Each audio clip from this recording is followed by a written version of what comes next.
স্বামীজির পত্রাবলীর যে পত্রগুলি আমরা পাঠ করছিলাম গত মাসে, যেহেতু শ্রী শ্রী ফরহারিণী কালী পুজো ছিল, সে কারণে তার তাৎপর্যর আলোচনা হয়েছিল। ফলে বিগত এপ্রিল মাসে আমরা যে পত্রখানি পড়েছিলাম তার পরবর্তী পত্রখানি আজকে আমরা পাঠ করব। আপনারা মনে করতে পারবেন আমরা যে পত্রটি পাঠ করেছিলাম সেইটি স্বামীজি লিখেছিলেন 1895 খ্রিস্টাব্দে। 1895 খ্রিস্টাব্দে পত্রটি লিখেছিলেন মিস অলিবুলকে 20 জানুয়ারি। মিস অলিবুলকে 20 জানুয়ারি স্বামীজি এই পত্রটি লিখেছেন 1895 খ্রিস্টাব্দে। তার পরবর্তী যে পত্রটি আমরা পাই সেটিও মিস বুলকে লেখা। স্বামীজি লিখছেন 24 জানুয়ারি নিউ ইয়র্ক থেকে। আমরা এই পত্রাবলী যখন পাঠ করি, এই পাঠ করার সঙ্গে সঙ্গে যদি আমরা মাঝে মাঝে স্বামীজির জীবনের সেই সময়ের অংশগুলি, যেটি খুব সুন্দরভাবে বিবৃত আছে আমাদের যুগনায়ক বিবেকানন্দে, স্বামী গম্ভীরানন্দজির যুগনায়ক বিবেকানন্দে, তাহলে সেই পত্রাবলীর বক্তব্য সম্পর্কে তাহলে ধারণা করতে আমাদের খানিকটা সুবিধে হয়। সে কারণে স্বামীজি যখন বিদেশে এই বক্তৃতাগুলি করছেন, যে টানাপোড়েন বা যে মানসিক অবস্থার মধ্য দিয়ে স্বামীজি এগিয়ে যাচ্ছিলেন, সেগুলি সম্পর্কে আমাদের খানিক ধারণা হওয়া দরকার, প্রয়োজন। সে কারণেই আমরা এই পত্রটি পাঠ করার ঠিক পূর্বেই এই যুগনায়ক বিবেকানন্দের দ্বিতীয় ভাগ স্বামী গম্ভীরানন্দজি সেটি থেকে খানিকটা পাঠ করব।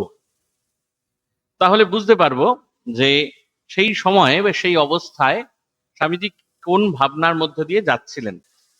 গম্ভীরানন্দজি মহারাজ তার দ্বিতীয় খণ্ডে, এই যুগনায়ক বিবেকানন্দের দ্বিতীয় খণ্ডে, যেখানে নবীন পরিকল্পনা ও আশ্রম কেন্দ্রিক প্রচার, সেখানে খুব সুন্দরভাবে লিখছেন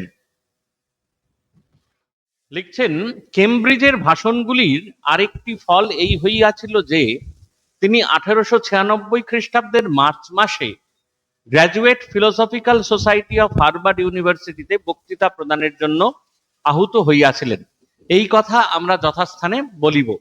অর্থাৎ বোঝা যাচ্ছে যে কেমব্রিজে স্বামীজি যে বক্তৃতাগুলি করেছিলেন, সেই বক্তৃতাগুলির ফলে উদ্বুদ্ধ হয়ে মানুষ পরবর্তী সময়ে স্বামীজিকে 1896 খ্রিস্টাব্দের মার্চ মাসে, অর্থাৎ প্রায় 1 বছরের কয়েক মাস পর, সেখানে graduate philosophical society of Harvard ইউনিভার্সিটিতে বক্তৃতা প্রদানের জন্য আহ্বান করেছিলেন।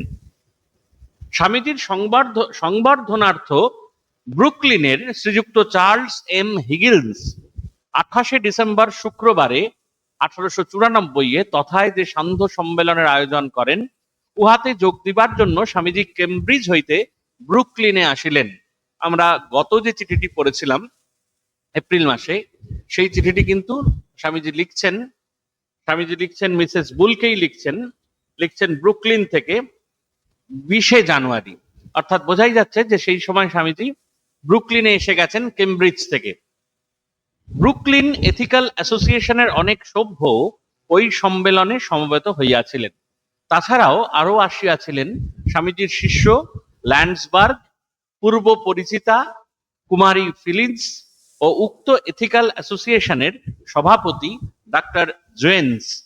নৈতিক সমিতি 1885 খ্রিস্টাব্দে ইহারই সভাপতিত্বে শুরু হয়।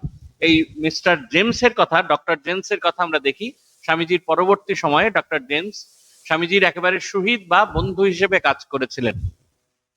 এই 1895 খ্রিস্টাব্দে 85 খ্রিস্টাব্দে তিনি এই ব্রুকলিনের যে নৈতিক সমিতি, ব্রুকলিন এথিক্যাল সোসাইটি, তার প্রতিষ্ঠাতা ছিলেন। ইনি স্বামীজির একনিষ্ঠ বন্ধু ও পৃষ্ঠপোষক ছিলেন। শ্রীযুক্ত হিগিন্সও স্বামীজির বিশেষ বন্ধু ও নৈতিক সমিতির পদাধিকারী ছিলেন।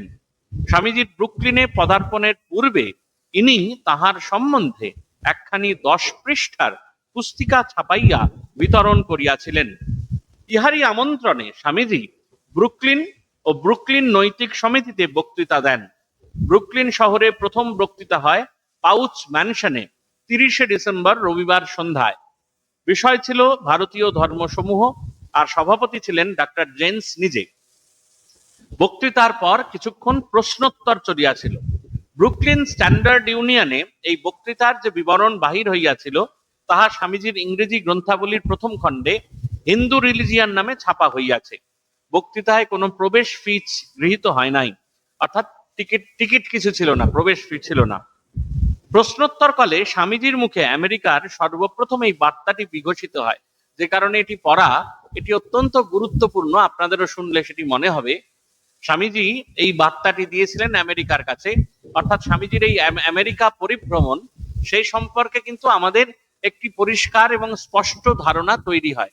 স্বামীজি তার এই বার্তাতে, বক্তৃতায় যে বার্তাটি দিয়েছিলেন সেটি ছিল এমন, বলছেন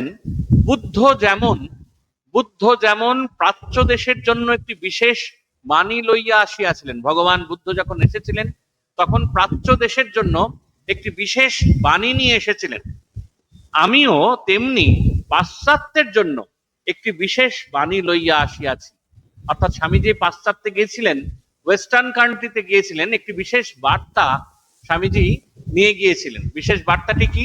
স্বামীজি ওখানে এই বেদান্তের যে ভাবনা, বেদান্তের যে দর্শন, সেই সম্পর্কে স্বামীজি বিদেশে একটি নতুন ভাবনা দিয়েছিলেন। এটি খুব গুরুত্বপূর্ণ। স্বামীজি বিদেশে গেলেন ভারতবর্ষের উন্নতিকল্পে, এটি যেমন খুব পরিষ্কার এবং সত্য, ঠিক তেমন ভাবে পাশ্চাত্য দেশ, যে দেশ শুধুমাত্র মেটেরিয়ালিজম অর্থাৎ শুধুমাত্র ভোগবাদের উপর প্রতিষ্ঠিত, সেখানে ত্যাগ এই সম্পর্কিত কোনো ভাবনা আমরা স্বামীজির এই পাশ্চাত্য দেশগুলোতে পাই না। প্রচন্ড পরিমাণে ভোগবাদ, মেটেরিয়ালিস্টিক ওয়ার্ল্ড, অর্থাৎ এই জীবনকে ভোগ করো এবং এই জীবন শেষ করো, এই মোটামুটি ভাবনা ছিল। কিন্তু সেখানে স্বামীজি এই বেদান্তের দর্শন, যে মানুষের সুখ এবং শান্তি নয় ভোগে, মানুষের এইগুলি সবই খুব ক্ষণভঙ্গুর, খুব ক্ষণকালের, এটি স্বামীজি কিন্তু বারবার এই বার্তাটি দেওয়ার চেষ্টা করেছেন এবং একবার এই বার্তায় এবার পরিষ্কার স্পষ্টভাবে বার্তা দিয়েছেন যে তেমনি আমিও পাশ্চাত্যের জন্য একটি বিশেষ বাণী লইয়া আসিয়াছি। এই বাণী কিন্তু ত্যাগের বাণী। আপনি দেখেছেন, আপনারা সবাই দেখেছেন, স্বামীজি পরবর্তী সময়ে বলছেন যে প্রাচ্যের যে ধী শক্তি, প্রাচ্যের যে আধ্যাত্মিকতা এবং পাশ্চাত্যের যে বিজ্ঞান ও প্রযুক্তি, সেগুলির মেলবন্ধন ঘটাতে চেয়েছিলেন স্বামীজি, এবং তারও কিন্তু মাঝে মাঝে আভাস আমরা এই চিঠিতে পাবো। স্বামীজি বলছেন, স্বামী গম্ভীরানন্দজি বলছেন, প্রথমে কথা ছিল স্বামীজি ব্রুকলিনে একটি মাত্র বক্তৃতা দিবেন, কিন্তু প্রথম বক্তৃতার সাফল্য দেখিয়া পরে আরো বক্তৃতার আয়োজন হয়। এই কালের কার্যাবলী সম্বন্ধে স্বামীজি 1895 খ্রিস্টাব্দের 3রা জানুয়ারি শ্রীযুক্ত অলিবুলকে লিখিয়াছিলেন। আমরা এই পত্র পাঠ করেছি। অলিবুলকে লিখিয়াছিলেন, তাহাদের অনেকেই মনে করিয়াছিলেন যে এই জাতীয় প্রাচ্য দেশীয় ধর্ম বিষয়ক বক্তৃতায় ব্রুকলিনের জনসাধারণ আকৃষ্ট হইবে না, কিন্তু ঈশ্বরের আশীর্বাদে বক্তৃতাটি বিপুল সাফল্যমণ্ডিত হইল। ব্রুকলিনের বিদগ্ধ সমাজের প্রায় 800 জন উপস্থিত হয়েছিলেন এবং যেসব ভদ্রলোক সাফল্য সম্বন্ধে সন্দেহবান ছিলেন তাহারাই গোটা কয়েক বক্তৃতার আয়োজন করিতেছেন। অর্থাৎ খুব সহজেই বোঝা যায়, দেখুন, একবারে পাশ্চাত্য দেশ যেখানে জড়বাদ মাথাচাড়া দিয়েছে, স্বামীজি একজন একবারে মণ্ডিত মস্তক কপরদকিং এক সন্ন্যাসী, তাও একেবারে প্রাচ্যের এই দেশ, অশিক্ষার দেশ, দরিদ্র এই দেশ থেকে স্বামীজি গেছেন এবং তার বক্তৃতা শুনবার জন্য 800 লোক সেই ব্রুকলিন শহরে জমায়েত হয়েছিলেন। এবং আরো কিছু ইন্টারেস্টিং তথ্য আপনাদের আমরা পরিবেশন করব। সেখানে স্বামী গম্ভীরানন্দজি বলছেন, তার পরের কথায় স্বামীজি বলছেন, আমার নিউ ইয়র্কের বক্তৃতাবলীর আয়োজন প্রায় সম্পূর্ণ হইয়াছে, কিন্তু কুমারী থার্সবি নিউ ইয়র্কে ফিরিয়া না আসা পর্যন্ত আমি তারিখ ঠিক করিতে চাহি না। অতএব কুমারী থার্সবির বন্ধু কুমারী ফিলিপস, যিনি আমার নিউ ইয়র্কের বক্তৃতাবলীর উদ্যোক্ত্রী, যদি নিউ ইয়র্কে কিছু করিতেই চান তবে তাহা থার্সবির সহযোগেই করিবেন। এই পত্রখানি স্বামীজি শিকাগো হইতে লিখিত এবং হঠাৎ সেখানে যাওয়ার ব্যাখ্যাকল্পে তিনি লিখিয়াছেন, আমি হেল পরিবারের নিকট অনেক ঋণী। মিসেস হেল, মিস্টার হেল, তাদের সম্পর্কে আপনারা সবাই অবগত আছেন। স্বামীজি যখন শিকাগো শহরে গিয়েছিলেন, যখন একেবারে ক্লান্ত, একেবারে অবসন্ন, দিশাহীন একটি অবস্থা, তখন দেখলেন হঠাৎ এক পরিবারের এক মহিলা, সম্ভ্রান্ত পরিবারের মহিলা তার দরজা খুলে গেল তিনি স্বামীজিকে সাদরে আমন্ত্রণ জানিয়ে তার বাড়িতে অতিথি অভ্যাগত হিসেবে তার পরিচর্যা করলেন। পরবর্তী সময়ে এই মিসেস হেল তার সঙ্গে, মিসেস হেল এবং মিস্টার হেল এর সঙ্গে স্বামীজির একটি ওতপ্রোত, খুব একেবারে নিকট সম্পর্ক তৈরি হয়েছিল, ঘনিষ্ঠ সম্পর্ক তৈরি হয়েছিল। এবং এই সম্পর্কের ফলে স্বামীজি মিস্টার হেলকে ফাদার পোপ বলতেন, আর মিসেস হেলকে অর্থাৎ মাকে, মিসেস হেলকে উনি মাদার চার্চ বলতেন, মাদার চার্চ। এবং মিসেস হেলের যে দুই কন্যা তাদেরও একেবারে ভগিনী সম্বোধন করতেন স্বামীজি। সেই বাড়িতে স্বামীজি বেশ কিছুদিন আতিথেয়তা গ্রহণ করেছেন। স্বামীজি তাই লিখছেন, আমি হেল পরিবারের নিকট অনেক ঋণী, তাই ভাবিলাম নববর্ষের দিনে হঠাৎ এখানে উপস্থিত হইয়া তাহাদিগকে অবাক করিব। সত্যই স্বামী বিবেকানন্দ যেমন জনপ্রিয় ছিলেন তেমনই ছিলেন সর্বতোভাবে বন্ধু বৎসল। ব্রুকলিনের এথিক্যাল সোসাইটি অর্থাৎ নৈতিক সমিতির আনুকূল্যে যে বক্তৃতা কয়টি আয়োজিত হইয়াছিল তাহার বিষয় ও তারিখ নিম্নরূপ। স্বামীজি সেখানে একটি বক্তৃতা দিয়েছিলেন। বক্তৃতার বিষয় ছিল নারীর আদর্শ, হিন্দু, মুসলমান ও খ্রিস্টান। এই বিষয়ে নারীর আদর্শ, হিন্দু, মুসলমান এবং খ্রিস্টান নারীর আদর্শ, এই বিষয়ে স্বামীজি বক্তৃতা করেছিলেন 20শে জানুয়ারি। আমরা এই চিঠিটা পড়বো যেটি লেখা 24শে জানুয়ারি। ফলে বোঝাই যাচ্ছে স্বামীজির এই বক্তৃতার সঙ্গে, এই বক্তৃতার পরবর্তী সময়ে যে চিঠি, তার সঙ্গে আমরা সংযোগ স্থাপন করতে পারবো। এবং পরবর্তী বক্তৃতা স্বামীজি প্রদান করেছিলেন সেটি 3রা ফেব্রুয়ারি, ভারতের দৃষ্টিতে বৌদ্ধ ধর্ম। এবং 17ই ফেব্রুয়ারি একেবারে ওই অঞ্চলের শেষ বক্তৃতা, বেদ ও হিন্দু ধর্ম, পৌত্তলিকতার অর্থ কি। অর্থাৎ এই যে পুতুল পূজা, আমরা যে এই দেবী পূজা করি, দেবতার পূজা করি মূর্তি করে, তার অর্থ কি সেই সম্পর্কে। এবং প্রত্যেকটি বক্তৃতায় হয় রবিবারে, এবং ঘোষণায় বলা হয় সব বক্তৃতার জন্য টিকিট ছিল $1। সব বক্তৃতার জন্য, অর্থাৎ এমনি এমনি নয়, আপনারা এলেন আমরা বক্তৃতা শুনলাম চলে গেলাম, এরকম নয়। সব বক্তৃতার জন্য স্বামীজির ওই বক্তৃতা, মানে এটি বোঝানোর জন্য বলা যে পাশ্চাত্য দেশে গিয়ে একজন প্রাচ্য সন্ন্যাসী, যার কিছুই নেই, যার সেভাবে কোনো পরিচিতি নেই, 1893-এর 11ই সেপ্টেম্বর বক্তৃতার পরে স্বামীজির যা মান সম্মান, খ্যাতি, নাম যা সেসব হয়েছে, যে তখন মানুষ ধীরে ধীরে মানতে শুরু করে, তবুও স্বামীজিদের ভেতরে প্রচুর সংশয়। এই যে পড়া হলো যে ব্রুকলিনে ভাবাই হয়েছিল যে প্রথম একটি বক্তৃতার পর আর লোক বিশেষ আসবে না, কিন্তু তারপর দেখা গেল মানুষ এত আকৃষ্ট হলেন, সে এত আকৃষ্ট হবার পর এত মানুষ একসাথে জড়ো হলেন যে স্বামীজির পরবর্তী বক্তৃতাগুলোতে $1 করে টিকিট নেওয়া হয়েছিল। সেগুলির প্রবেশ মূল্য ছিল। প্রত্যেক বক্তৃতায় হয় রবিবার, এবং ঘোষণায় বলা হয় সব বক্তৃতার জন্য টিকিট $1, একটির জন্য 50 সেন্ট। স্বামী বিবেকানন্দের শিক্ষা কার্য নৈতিক সমিতির পুস্তক প্রকাশ তহবিলের জন্য এই অর্থ ব্যয়িত হবে। এবং পরবর্তী সময়ে এই সমস্ত বক্তৃতাগুলি ছোট ছোট পুস্তিকাগারে হয়ে ছাপা হয়ে সেগুলি বিতরণ করা হয়। 25শে ফেব্রুয়ারি স্বামীজি জগতে ভারতের দান সম্বন্ধে একটি বক্তৃতা দেন। এতদ্ব্যতীত ঘরোয়া বৈঠকে তিনি 25 এবং 29শে জানুয়ারি ব্যাখ্যা ও আলোচনাদি করেন, এবং 7ই এপ্রিল পাউচ ম্যানশনে সর্বশেষ বক্তৃতা দেন। হিন্দুদের কয়েকটি রীতিনীতি, তাহাদের অর্থ ও তাহার সম্বন্ধে ভুল ধারণা, এই বিষয়ে।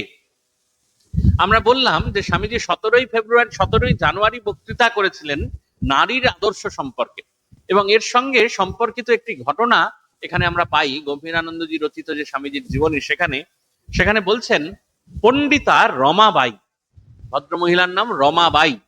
পণ্ডিতা রমাবাই ছিলেন মহারাষ্ট্র দেশীয় একজন ব্রাহ্মণের কন্যা। পিতা তাহাকে সংস্কৃত শিখাইয়াছিলেন। 22 বছর বয়সে তিনি কলকাতায় এক বাঙালি অব্রাহ্মণকে বিবাহ করেন। তৎসময় সংস্কৃত, যিনি পারদর্শী, সংস্কৃত শিক্ষা করেছিলেন। স্বামীর অকাল মৃত্যুর পর তিনি ইংল্যান্ডে চলে যান। স্বামী খুব কম সময়ে মারা যান। স্বামীর অকাল মৃত্যুর পর তিনি ইংল্যান্ডে চলে যান। সেখানে খ্রিস্ট ধর্ম গ্রহণ এবং ইংরেজি বিদ্যা অর্জন করিবার পর ভারতে ফিরিয়া হিন্দু বাল বিধবাদের সেবা কার্যে আত্মনিয়োগ করেন। এই উদ্দেশ্যে অর্থ সংগ্রহের জন্য তিনি আমেরিকায় যান, ও তাহার সহায়কল্পে আমেরিকান নারী সমাজের অনেকে রমাবাই সার্কেল নাম দিয়া 55টি প্রতিষ্ঠান গড়িয়া তোলেন। ব্রুকলিনের মণ্ডলীটি এই বিষয়ে অগ্রণী ছিল। সহজে অর্থ লাভের উদ্দেশ্যে মিশনারিরা যেমন মুখরোচক কাহিনী ও কুৎসা রটনা করিতেন, রমাবাই এবং তাহার অনুগামীরাও ওই রূপে আমেরিকার নিকট ভারতীয় বৈধব্য জীবনের এমন এক কাল্পনিক ও বিভৎস চিত্র অঙ্কিত করিয়াছিলেন যে স্বামীজি যখন স্বীয় বক্তৃতায় সত্য ঘটনা খুলিয়া বলিলেন, তখন অনিচ্ছা সত্ত্বেও এবং অজ্ঞাতসারেই রমাবাই মণ্ডলীর সহিত তাহার বিরোধের সূত্রপাত হইল। তাহলে বোঝা যায় যে রমাবাই, যিনি মহারাষ্ট্র মহিলা, পরবর্তী সময়ে কলকাতায় বিবাহ দিই, তারপরে বৈধব্য জীবন এবং পরবর্তী সময়ে ওনার ইংল্যান্ড যাত্রা, সেখানে গিয়ে রমাবাই সার্কেল নামে একটি নারী সমিতি প্রতিষ্ঠা, এবং পরবর্তী সময়ে সেখানে আমরা দেখতে পাই এই এই এই যে লোক টানতে, লোকে এই রমাবাই সার্কেল নারীদের উন্নতিকল্পে লোক টানতে ভারতবর্ষকে ছোট করা, এই ভারতবর্ষের বাল বিধবাদের, যারা একেবারে ছোট বয়সে বিধবা হয়েছেন, তাদের জীবনের এই যে বলছেন আমেরিকার নিকট ওই সমস্ত ভারতীয় বৈধব্য জীবনের কাল্পনিক ও বিভৎস চিত্র অঙ্কিত করিয়াছিলেন। কাল্পনিক ও বিভৎস চিত্র মানে যেটি ঘটে না, যেটি সত্য নয়, এবং সেই চিত্র অঙ্কন করেন। এবং স্বামীজি পরবর্তী সময়ে সেইগুলি যে সবটাই প্রায় কাল্পনিক, সেগুলি তার বক্তৃতার মাধ্যমে বলেন। স্বামীজির বক্তৃতার বিষয় ছিল নারীর আদর্শ, হিন্দু, মুসলমান ও খ্রিস্টান নারী, সেই আদর্শ। এবং স্বামীজি দেখেছেন যে এইখানে এই সময় আমরা দেখিয়াছি যে একদল মানুষ শিকাগো ধর্ম মহাসভার পর হইতেই একদল মিশনারি স্বামীজির শত্রুতা করিতে আসিয়াছিল। স্বামীজি যে হঠাৎ করে খুব পপুলার হয়ে গেলেন, প্রচার হয়ে গেল, স্বামীজিকে সবাই অ্যাকসেপ্ট করছেন, যে কোনো শহরে যাচ্ছেন, তার কিন্তু একসঙ্গে যেমন আমরা আনন্দে গর্ববোধ করি, ভালো লাগে আমাদের শুনতে, স্বামীজির এত প্রচার হয়েছিল, স্বামীজি এত বেদান্তের বাণী বিভিন্ন মানুষের কাছে পৌঁছে দিয়েছিলেন, কিন্তু একই সঙ্গে ঈর্ষা তো আমাদের ভেতর থেকে যায় না, ষড়রিপুর কথা। তো এই ঈর্ষায় স্বামীজির কিন্তু অনেক শত্রুও তৈরি হয়েছিল বলছেন। এবং এই বিরোধ চরম সীমায় ওঠে যখন স্বামীজি ডেট্রয়েটে স্বামীজির জনপ্রিয়তার পরে, ইহার পরে উহা ক্রমে স্তিমিত হইয়া ভস্য আচ্ছাদিত অগ্নিপ্রায় অতি ক্ষীণভাবে আপনার কার্য চালাইয়া যাইতে থাকিলেও সে বিরোধ অচিরে চিরতরে নির্বাপিত হইবে বলিয়া বোধ হইয়াছিল।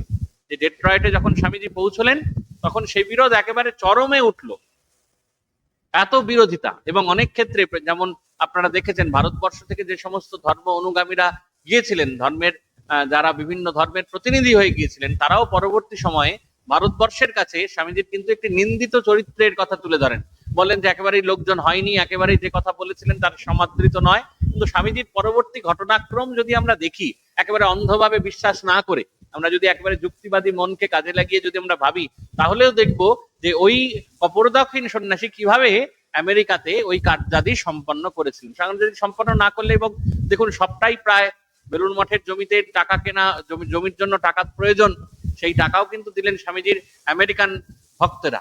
পরবর্তী সময়ে বেলুড় মঠের যেই এত সুন্দর মন্দির তৈয়ার হইয়াছিল, পরবর্তী সময়ে গর্ভ মন্দির সহ নাট মন্দির যখন বিজ্ঞান মহারাজ আছেন, তখনও সেই মন্দিরের কিন্তু যে খরচাদি, সেগুলো বহন করেন স্বামীজির একজন আমেরিকান ভক্ত মহিলা। তো ফলে সবসময় স্বামীজির এই ভাব, বেদান্তের এই ভাব কি পরিমাণ মানুষের ভেতরে প্রযুক্ত হয়েছিল, সেটা কিন্তু আমরা খুব সহজেই ধারণা করতে পারি। স্বামীজি এই চিঠিটা লিখছেন পরবর্তী সময়ে 24শে জানুয়ারি, যে চিঠিটা আমরা পড়বো, লিখছেন মিসেস বেলকে। এই চিঠিটা ছোট্ট চিঠি, এই নারীর এই কথা বলার পর স্বামীজি বলছেন, মিসেস বেল, আশা করি ভালো আছো। মিসেস ইসাবেল ম্যাককিনলি, বলছেন মিসেস ইসাবেল ম্যাককিনলি হচ্ছেন, তাকে লিখছেন।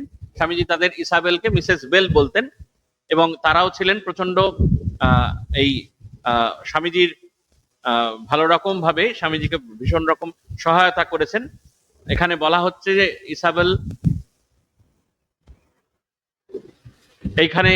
এখানে বলছেন ম্যাককিনলি সম্পর্কে আমরা দেখতে পাই, এখানে সুন্দর একটি ছোট্ট বর্ণনা ম্যাককিনলি সম্পর্কে আমরা পাই।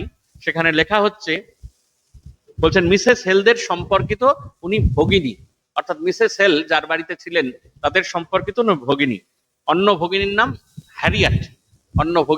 হ্যারিয়াট। মিসেস বেলকে লিখছেন, আশা করি ভালো আছো। আমার বেশ বক্তৃতাটা পুরুষদের দ্বারা খুব বেশি সমাদৃত হয়নি। মায়েরা যারা আছেন তারা শুনলে খুশি হবেন যে আমার এই বক্তৃতাটা পুরুষদের দ্বারা খুব সমাদৃত হয়নি, কারণ স্বামীজির বক্তৃতার বিষয় ছিল ভারতবর্ষের নারীদের কথা, কিন্তু দারুণ ভাবে সমাদৃত হয়েছে মেয়েদের দ্বারা। তুমি জেনো যে ব্রুকলিন জায়গাটা নারী অধিকার আন্দোলনের বিরোধিতার কেন্দ্র। নারী অধিকার আন্দোলনের বিরোধিতার কেন্দ্র, মানে নারী অধিকারের যে আন্দোলন তার বিরোধিতা করেছে। তাই যখন আমি বললাম মেয়েরা সর্ববিষয়ে অধিকার পাবার যোগ্য এবং তাদের তা পাওয়া উচিত, তখন বলাই বাহুল্য পুরুষেরা সেটা পছন্দ করলো না। পুরুষেরা তো সবসময় সেই সেই মায়েদের দমিয়ে এসছেন, পুরুষেরা সেটা পছন্দ করলো না। তার জন্য কোনো চিন্তা নাই, মেয়েরা খুশিতে আত্মহারা। স্বামীজির এই বক্তৃতা শুনে মেয়েরা, যারা মায়েরা উপস্থিত ছিলেন, বলছেন মেয়েরা খুশিতে আত্মহারা। আমার আবার একটু ঠান্ডা লেগেছে, আমি গার্ডসনিদের কাছে যাচ্ছি, শহরতলিতে একটা ঘর পেয়েছি, সেখানে ক্লাস নেওয়ার ব্যাপারে কয়েক ঘন্টা কাটাবো। মাদার চার্চ, অর্থাৎ মাদার চার্চ মানে এই মেরি হেল, মিসেস হেল আর কি, মিসেস হেলের কথা বলছেন। মাদার চার্চ নিশ্চয়ই এতদিনে সম্পূর্ণ ভালো হয়েছেন এবং তোমরা সকলে আজকালকার সুন্দর আবহাওয়া উপভোগ করছো। মিসেস এডামসকে আমার পর্বত প্রমাণ ভালোবাসা ও শ্রদ্ধা দিও, যখন তার সঙ্গে তোমার দেখা হবে। আমার চিঠিগুলি যথারীতি গার্সনিদের কাছে পাঠিয়ে দিও, সকলের জন্য আমার ভালোবাসা। ইতি তোমাদের সদা স্নেহবদ্ধ ভ্রাতা বিবেকানন্দ। অর্থাৎ এটি আর এক ভগিনীর কথা, যাকে লিখছেন। আমরা মূল চিঠিটায় আসবো, সেটিও 24শে জানুয়ারি লেখা। স্বামীজি লিখছেন নিউ ইয়র্ক থেকে, লিখছেন মিসেস বুলকে। বলছেন মনে হয় এবছর আমার অতিরিক্ত পরিশ্রম হচ্ছে, কারণ অবসাদ অনুভব করছি। স্বামীজির অতিরিক্ত পরিশ্রম হচ্ছে, যে কারণে স্বামীজি লিখছেন যে কারণ অবসাদ অনুভব করছি, এক দফা বিশ্রামের খুব দরকার।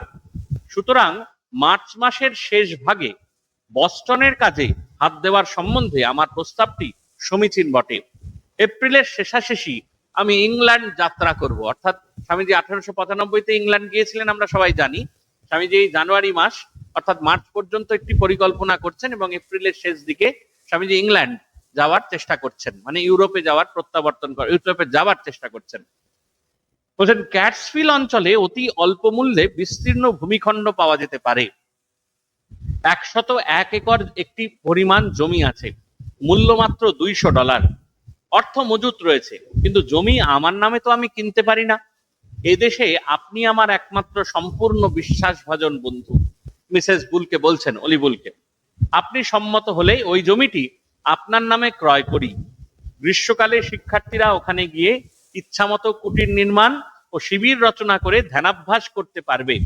পরে অর্থ সংগ্রহে সক্ষম হলে তারা সেখানে পাকা ঘর নির্মাণ করতে পারবে।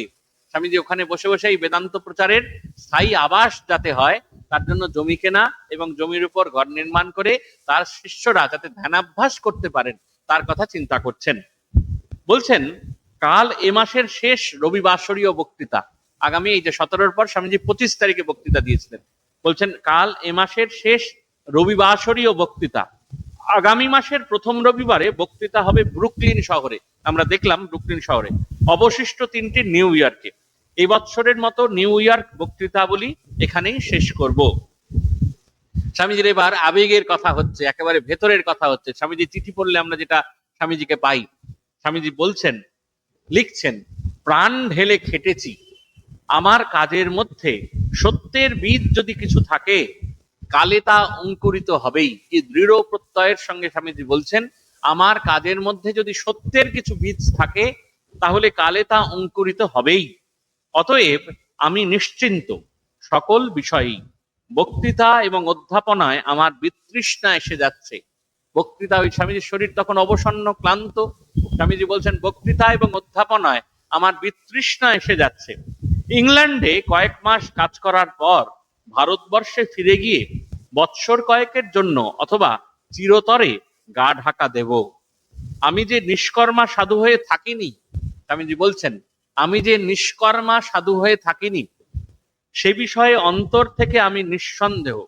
একটি লেখবার খাতা আমার আছে, একটি লেখবার খাতা আমার আছে। এটি আমার সঙ্গে পৃথিবীময় ঘুরছে, একটা ছোট্ট ডায়েরি, এটি আমার সঙ্গে পৃথিবীময় ঘুরছে।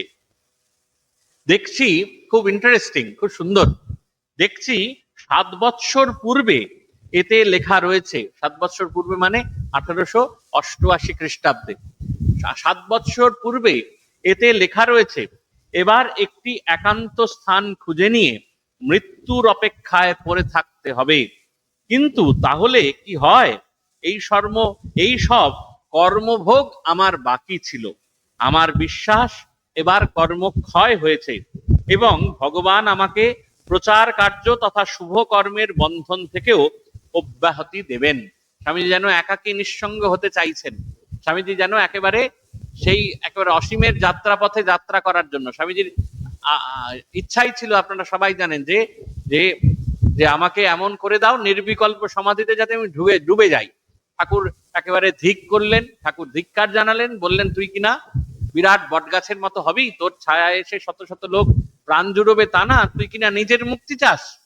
এই স্বামীজির ঠাকুরের এই উক্তি স্বামীজির জীবনটাকে বদলে দিল, স্বামীজির জীবনটাকে ঘুরিয়ে দিল। নিষ্কর্মা সাধু হয়ে স্বামীজি থাকতে পারলেন না।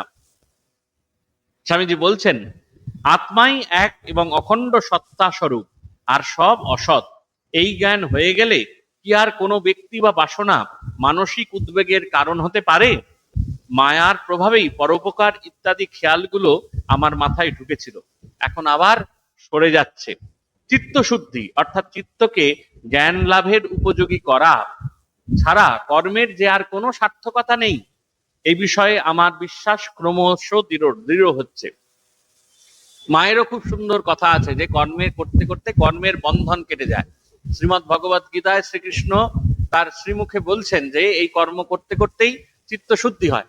আপাত দৃষ্টিতে আমাদের মনে হয়, এই যে স্বামীজি তো বেদান্ত প্রচার করতে গিয়েছিলেন, যে কর্মের মাধ্যমে কি করে মুক্তি সম্ভব, আমাদের কাজ করব, কাজ করতে গেলে আমাদের কি হবে, যে কাজটা আমরা করছি, ধরুন আপনি একটা বাড়ি বানাচ্ছেন, এই বাড়িটা যখন নিজে হাতে বানাতে থাকবেন অর্থ সংগ্রহ করে, তখন তো বাড়িটার প্রতি আমাদের ক্রম আসক্তি জন্মাবে, যে বাড়িটা ছাড়া থাকতে পারবো না, বাড়িটা ছাড়া চলা যাবে না, ক্রম আসক্তি জন্মে। তাহলে আসক্তি তো আমাদের মুক্তির পথকে অন্তরায় করে। তাহলে কর্ম যত আমরা বাড়াবো তাতে তো তত কর্মের বন্ধন তৈরি হবে এবং মুক্তির পথ তত বন্ধ হয়ে যাবে। এটি খুব সহজ কথা, সহজ ভাবনা। কিন্তু বেদান্ত বলে, বেদান্ত এই ভাবনা আমাদের দেয় যে কর্ম এমন ভাবে করতে হবে, কর্ম করতে করতে কর্মের বন্ধন কেটে যাবে, অর্থাৎ কর্ম করতে করতে কর্মে জড়ালে চলবে না। স্বামীজির এই নিউ ইয়র্কেই, এই আমেরিকাতেই 1895 খ্রিস্টাব্দে খুব সম্ভবত একটি বক্তৃতা করেছিলেন যে দি সিক্রেট অফ দ্য ওয়ার্ক, যে কর্মের রহস্য কি, কর্মের রহস্য কি, সিক্রেট অফ দ্য ওয়ার্ক। সেই সিক্রেট অফ দ্য ওয়ার্ক ওখানে বলতে গিয়ে স্বামীজি বলছেন যে কাজ যখন করতে হবে তখন যে মুহূর্তে যে কাজ করতে বলা হবে সেটি যত্ন করে কাজ করতে হবে, সম্পূর্ণ স্পিরিট দিয়ে, সম্পূর্ণ এনার্জি দিয়ে, অর্থাৎ সম্পূর্ণ প্রাণ মন ঢেলে কাজ করতে হবে। কিন্তু যে মুহূর্তে সেই কাজটি থেকে বিরত হতে বলতে হবে, যখন বলা হবে সেই কাজটি বন্ধ হোক, সেই মুহূর্তে সেই কাজটি যাতে বন্ধ করা যায় সেইভাবে মনটিকে প্রস্তুত রাখতে হবে। অর্থাৎ স্বামীজি কিন্তু বারবার এই শব্দটির উপর জোর দিচ্ছেন, যেটি গীতাতেও বারবার ঘুরে ফিরে আসে, সেটি হচ্ছে অনাসক্তি। এই অনাসক্ত হয়ে যদি কাজ হয় তাহলে কর্মের বন্ধন কেটে যায়। কর্ম করতে করতে চিত্তের যে মালিন্য, চিত্তের যে অনেক কলুষতা রয়েছে চিত্তের মধ্যেই তো আমাদের দেখুন সবটাই মনে, উফ কি গরম লাগছে, পারছি না, কি কষ্ট। কোথায় গরম লাগছে? গরমটা তো লাগছে মনে। আবার ওই একই গরমে যখন আপনার কোনো ইষ্ট বস্তু লাভের মানে প্রয়োজনীয় বস্তুর দরকার, হয়তো আধার কার্ড সংশোধন করতে হবে, আপনি জানেন এই সংশোধন না হলে আমার ব্যাংকের ডিএটা আমি পাবো না, তখন আর গরম লাগবে না, তখন মনে হবে করতেই হবে, কারণ তখন আমার সম্পূর্ণ প্রাণ মন সবটাই ওই কাজে চলে গেছে, ওই আধার কার্ড সংশোধনে চলে গেছে। অর্থাৎ এই সমস্ত যে চিত্ত বিক্ষেপ গুলো হয় সবটাই কিন্তু শরীরে হয় না, বেশিরভাগটাই হয় মনে। বাইরে বৃষ্টি হচ্ছে, ঘরে খুব তেলে ভাজা খেতে ইচ্ছে করছে আমাদের, হয়তো তো বাইরে বৃষ্টির সঙ্গে তেলে ভাজা, কারণ আপনার খিদে পায়নি। তাহলে বাইরে বৃষ্টির সঙ্গে তেলে ভাজা খাওয়ার যে সংযোগটা, সেই যে তৃপ্তিটা, এটা আমরা কোথায় ফিল করছি? এটা তো শরীরে ফিল করছি না, জিভে ফিল করছি না, তেলে ভাজা তো জিভে যায়নি, তাহলে ফিল করছি মনে, আজকে একটু তেলে ভাজা হলে ভালো হতো। এই যে চাহিদাটা তৈরি হচ্ছে, এই যে বাসনাটা উঠছে, এই বাসনাটা কোথায়? শরীরে তৈরি হয় না তো, এই বাসনা তৈরি হয় মনে। এই মন কিন্তু আমাদের সর্বদাই এই বন্ধনের কারণ, এই মনই আমাদের আসক্তির কারণ। এই মনে, তার জন্য বারবার বলা হয় আমরা শরীরের ফুড দিই, গায়ে সাবান মাখি, গায়ে ময়েশ্চারাইজার মাখা হয়, বিভিন্ন ধরনের ফেস ওয়াশ মাখা হয়, কেন? শরীরটিকে যত্ন রাখার জন্য, মানে এটা শরীরকে ফুড দেওয়া হয়, শরীরকে খাদ্য দেওয়া হয় যাতে শরীরটি ঠিক চলে, ওষুধ খেতে হয় শরীরটিকে ঠিক রাখার জন্য, আমাদের অসুখ হয়, কিন্তু মনের ফুড আমরা দিই না। এই মনটিকে আমরা কখনোই মনের খাদ্য যোগাই না। এবং দেখবেন আমাদের কাজ করতে করতে এমন হয় যে দিনের শেষে নিজের সঙ্গে আর কথা বলা হয় না, সারাক্ষণ বাইরের সঙ্গে, স্বামী স্ত্রী পুত্র ব্যাংকের লোক, আমার অফিস কলিগ, এই তাদের সঙ্গে সবটাই কথা, পাড়া প্রতিবেশী পাশের বাড়ির ফ্ল্যাটের লোক সমস্তটাই তাদের সঙ্গে কথা হচ্ছে, কিন্তু নিজের সঙ্গে কথা হচ্ছে না। তাহলে এই নিজের সঙ্গে যদি কথা বলা হয়, নিজের সঙ্গে যদি নিজেকে মুখোমুখি দাঁড় করানো যায়, তাহলে কিন্তু আসক্তির সংখ্যাটা, আসক্তির যে পরিমাণটা, সেটা কিন্তু অনেকটা বা খানিকটা খানিকটা করে কমতে থাকে। তাই আমাদের এই আসক্তি শূন্য হওয়ার কথা বলছেন যে স্বামীজি বলেন চিত্ত শুদ্ধি অর্থাৎ চিত্তকে জ্ঞান লাভের উপযোগী করা ছাড়া কর্মের যে আর কোনো সার্থকতা নেই, কর্মের আর কোনো সার্থকতা নেই। তাহলে জ্ঞান লাভ না হলে স্বামীজি বলছেন বস্তু বা একমাত্র ঈশ্বরই বস্তু, আর সব অবস্তু। ঠাকুর বললেন কথামৃতে আমরা পাই। তাহলে এই বস্তু হচ্ছে জ্ঞান লাভ। তাহলে এই জ্ঞান লাভ কি করে আমরা করতে পারবো? জ্ঞান লাভ করতে পারবো কর্মের সঙ্গে, যখন কর্ম করতে করতে চিত্তশুদ্ধি হবে।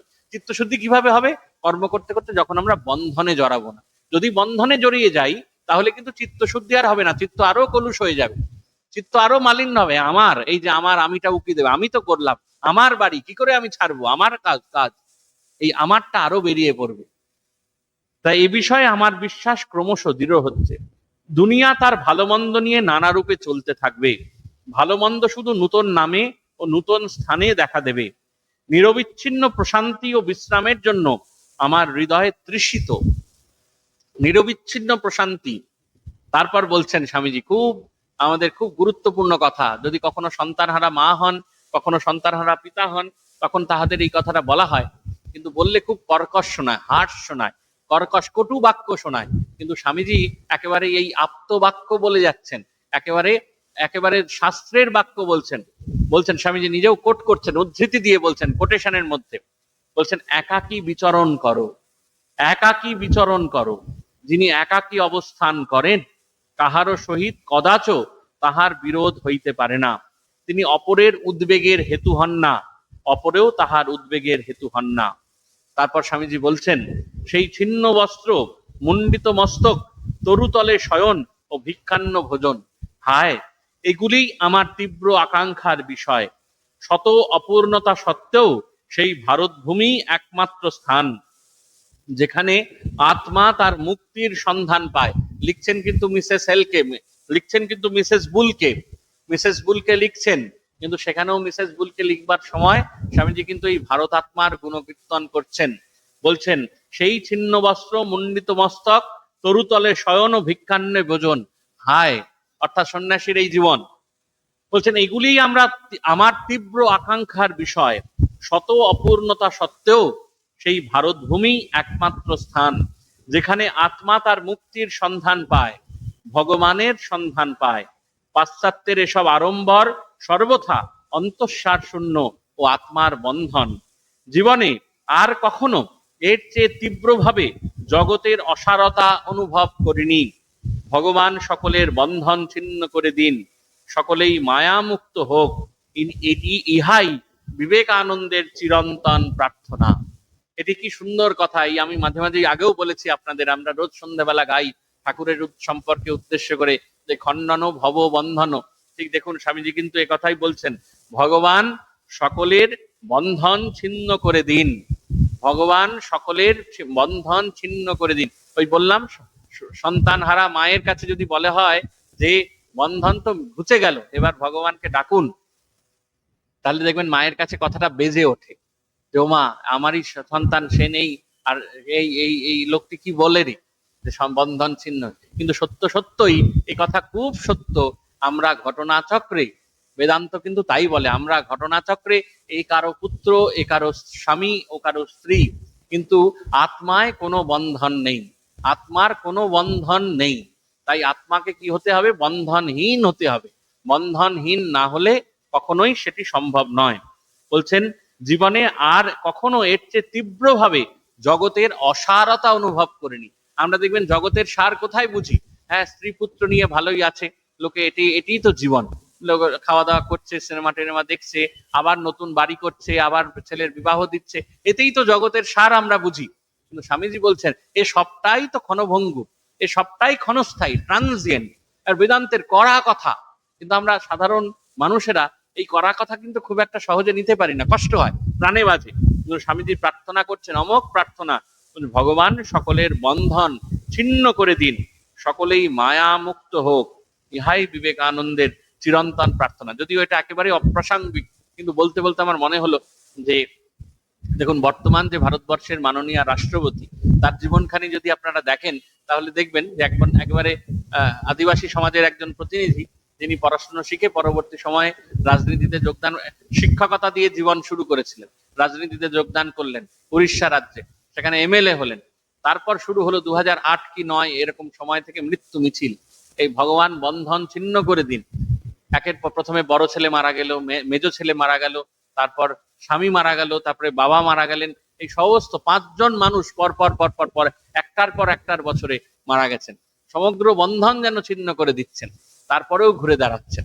বন্ধন ছিন্ন করে দেওয়ার পরও এই বন্ধন ছিন্ন যে হয়, বন্ধন ছিন্ন করবার পরও মানুষ যে ঘুরে দাঁড়াতে পারে, তার কিন্তু একেবারে ছোট্ট উদাহরণ বা বলা যেতে পারে কিন্তু আমাদের বর্তমান রাষ্ট্রপতি। আমরা সেভাবে জানি না, যদিও সেটির সঙ্গে এটির কোনো যোগ নেই, মানে স্বামীজির প্রার্থনা অমোঘ প্রার্থনা, কিন্তু মানুষের জীবনে এই বন্ধন ছিন্ন করা কিন্তু ঘটে। ওই স্বামী শিবানন্দ মহারাজের কাছে এসছেন, দেখবেন আপনারা শিবানন্দ বাণীতে পাবেন, সেখানে একজন বিধবা ভদ্রমহিলা, তিনি বলছেন যে দেখুন সংসারে তো খুব কষ্ট, আমার তো কেউ নেই। স্বামী শিবানন্দজি বলছেন, মহাপুরুষ মহারাজ বলছেন, বাহ, তাহলে তো খুব ভালো মা, তোমার তো সব বন্ধন ছিন্ন হয়েছে, তাহলে তোমার হাতে তো প্রচুর সময়, মন প্রাণ ভরে ঈশ্বরকে ডাক। এই বন্ধন ছিন্ন হলে কি হয়, আমাদের বন্ধন কিন্তু কিছুতেই সর্বতোভাবে মনের খোরাক যোগায় না। মনকে বারবার করে কিন্তু আবার আমাদের এই বন্ধন কিন্তু আমাদের মায়ায় যুক্ত করে, মায়ায় সংযুক্ত করে, এবং আমরা তার পথেই সেই মায়া, বলছি শব্দ মায়া, বুঝতে পারছি মায়া, কিন্তু ছাড়তে আর পারছি না। বুঝতে পারছি আমরা মায়া, ছাড়তে আর পারছি না। এটি প্রার্থনা। তারপরের যে চিঠিটি, সেটিও খুব বড় একটি সুন্দর চিঠি। সেইটার খানিকটা অংশ আমরা পাঠ করে আজকে শেষ করব। স্বামীজি সেই চিঠিটাও লিখছেন সেই মিস মেরি হেলকেই লিখছেন, স্নেহের ভগিনী, এইমাত্র তোমার সুন্দরখানি পত্র পাইলাম। মাদার চার্চ মানে মিসেস হেল, মাদার চার্চ কনসার্টে যাইতে পারেন নাই শুনিয়া অতীব দুঃখিত হইলাম। নিষ্কাম ভাবে কাজ করিতে বাধ্য হওয়াও সময়ে সময়ে উত্তম সাধন। দেখুন, স্বামীজি বারবার বলেন নিষ্কাম ভাবে, ওই যে সিক্রেট অফ ওয়ার্ক, নিষ্কাম ভাবে কাজ করিতে বাধ্য হওয়াও সময়ে সময়ে উত্তম সাধন। সেটি সাধনার পথ বলছেন, উত্তম সাধন। যদিও তাহাতে নিজকৃত কর্মের ফলভোগ হইতে বঞ্চিত হইতে হয়। ভগিনী জোসেফাইন লকও একখানি সুন্দর চিঠি লিখিয়াছেন। তোমার সমালোচনাগুলি পড়িয়া আমি মোটেও দুঃখিত হই নাই, বরং বিশেষ আনন্দিত হইয়াছি। সেদিন মিসেস থার্সবির বাড়িতে এক প্রেসবেটেরিয়ান ভদ্রলোকের সহিত আমার তুমুল তর্ক হইয়াছিল। যেমন হইয়া থাকে, ভদ্রলোকটি অত্যন্ত উত্তেজিত ক্রুদ্ধ হইয়া গালাগালি আরম্ভ করিল। যাহা হোক, মিসেস বুল আমাকে এই জন্য পরে খুব ভৎসনা করিয়াছেন, বলিয়াছেন, কারণ এগুলি আমার কাজের পক্ষে ক্ষতিকর। তোমারও মত ওই প্রকার বলিয়া বোধ হইতেছে। তুমি যে এ সম্বন্ধে ঠিক এই সময়ে লিখিয়াছ, ইহা আনন্দের বিষয়, কারণ আমি ওই বিষয়ে যথেষ্ট ভাবিতেছি। প্রথমত, আমি এই সকল ব্যাপারের জন্য আদৌ দুঃখিত নই। হয়তো তুমি ইহাতে বিরক্ত হইবার কথাও বটে। সাংসারিক উন্নতির জন্য মধুর ভাষী হওয়া যে কত ভালো, তাহা আমি বিলক্ষণ জানি। দেখুন, সংসারে থাকার কথা মা বলছেন, মায়ের তো একেবারে সুন্দর, এই আমরা ম্যানেজমেন্ট গুরু, শ্রী শ্রী মা সারদা দেবী হচ্ছেন একেবারে ম্যানেজমেন্ট গুরু।